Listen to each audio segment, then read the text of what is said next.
Finally, from me as well, we mentioned Euro 2016, England getting through the group stage last night. There's been a lot of debate about performances. What's been your take on it as an ex-professional player? You know what the players are going through, and as a manager, what have you seen about England so far?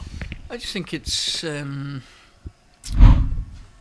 sums England up in terms of what we do. We build people up, and then we love knocking them down. And yet you look at the England performances. They've been really really good.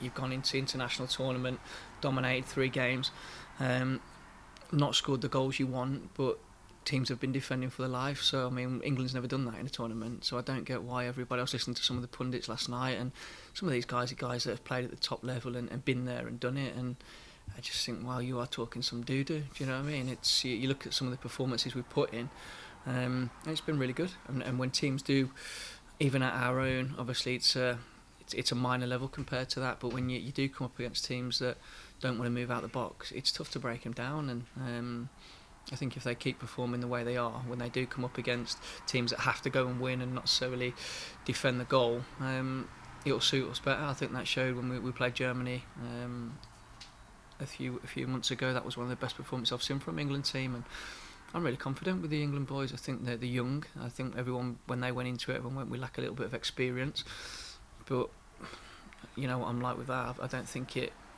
plays a big part anymore. I think the game's a young man's game.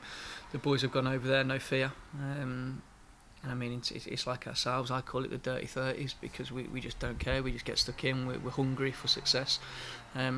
I think the England boys are exactly the same over there. They don't care, and it's interesting seeing how the English media and the English people deal with this situation again.